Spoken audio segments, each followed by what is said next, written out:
Hello, good morning. Let's have our Bible reading for today. Let's pray first to allow the Holy Spirit to help us. Father in heaven, thank you for this morning. Thank you for another chance to live in this world. Thank you also that you're going to use us for soul winning. Allow us to understand your word by reading the gospel, that it may sink in our heart and our mind, so that the actions will follow, the good character will follow, and save many people through your name. Amen. Through your name in Jesus Christ. Amen. So let's read the book of Acts chapter 13 verse 6 verse 6 to 11. Nice our story, nice. 6 to 11, you're there? So let's read. And when they had gone through the isle unto Paphos, they found a certain sorcerer, a false prophet, a Jew whose name was Bar Jesus,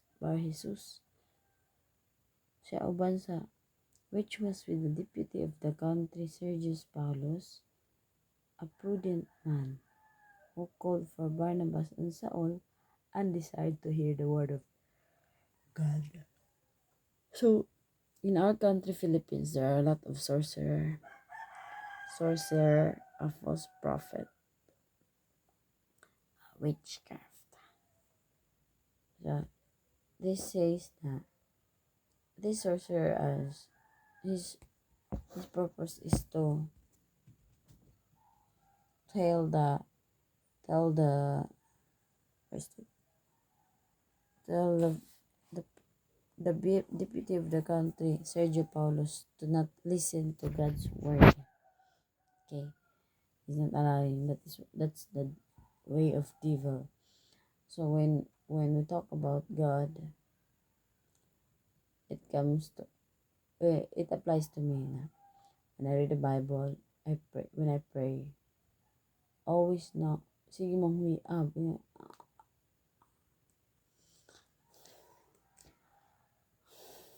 sige yawning, always. When I pray, I think that thrice, three yawnings. Then when I read the Bible, always yawning. But if you are filled with the Holy Spirit, you can rebuke it because it's the way of the devil to disconnect you to God or interrupt you from your talking, from your thinking. Okay, and then verse 8. But Elimas the sorcerer, for so is his name by interpretation, withstood them, seeking to turn away the deputy from the faith. So he is in the middle to allow the, the deputy not to listen to the word of God. Also, when we are praying or teaching or listening to the word of God, there are lots of interruptions. Like if you have kids, the kids will cry, the kids will be and riot, the kids will be na palibugon, takotawon. Interrupt gid kag maayo. That's the way of Satan, right? Then verse 10, and said, but this time, then Saul, who is also called Paul, but this time Paul is filled with the Holy Ghost, set his eyes on him. So if you are a born again Christian and the Holy Spirit is with you, you can do what Paul did. He sees it in the eyes.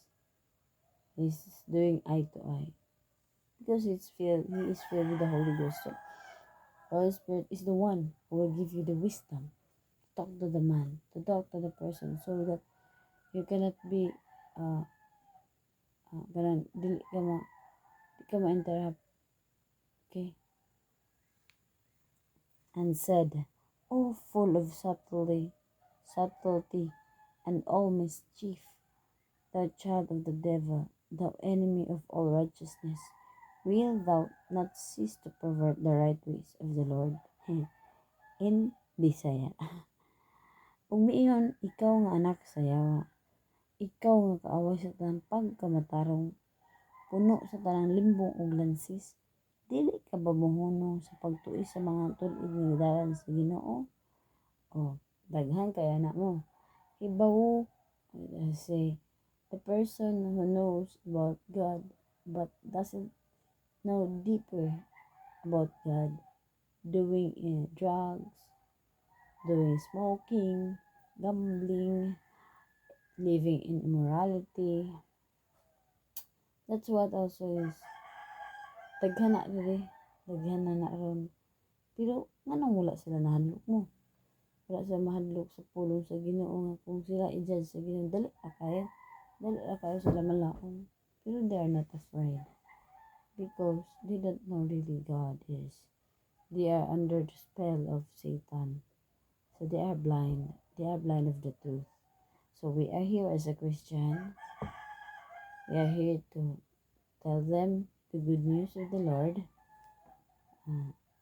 We are here to preach, allow them to repent, tell them to repent and come to Jesus Christ. Okay? Right. Let's continue. 11. And now, behold, the hand of the Lord is upon thee, and thou shalt be blind, not seeing the sun for a season. And immediately there fell on him a mist and darkness, and he went about seeking some to lead him by the hand. So dali na kayo judgment sa tao nga baka kung sorcerer, the one who stopped you from sharing the gospel, dali na kayo when you are with the Holy Ghost. So as what have the service said yesterday, Sunday service, that if we are a Christian, we can prophesy in our body, I am healed. This tummy is not, hindi magsakit. This eyes can see. This mouth can talk to God's word. This hand can hold what God's promise. This body is the representation of Jesus Christ as a man. As a man, as a woman, this is God's church. Our body is a church. That is why he can easily rebuke the person who has the evil thoughts, has the evil plans. Okay? You know how to fight with the devil because you are already the son of God. You are a Christian, born again Christian. This is what Paul did because he is full of Holy Spirit. So immediately na-blind ang tao, na-blind ang sorcerer tungod sa iyang pag-stop kan Paul na maingnan si Deputy Sergius Paulus sa Word of God. So kung kita pod maingon ana, do not be afraid because Jesus is with you. You can stop the devil from what he is doing. You can cast out him in the body of the person. We should acknowledge the divinity of Jesus Christ here in our body. Because we're living with God. We are living with God as a Christian. That is why, as part of that, we can do what just like Paul did to the sorcerer, nabuta siya. Automatic nabuta. So, ang ubang tao wala man hadlok ko nga, dali ra kayo sila papaon ngani sa kalibutan, no? Ang giingon nga dili tanan tuwa sa Ginoo, ang uban tuwa sa Satanas. Manang atong purpose din is to share them, help them find the way to Jesus Christ. Okay? That will be all. Thank you for listening. God bless us all. Amen. Amen. Thank you, Holy Ghost, for this teaching.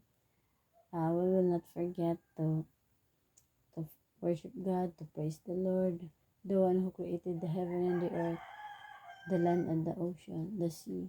Thank you, Father God, for giving us the wisdom, spirit of the Lord, the fear of the Lord, oh God.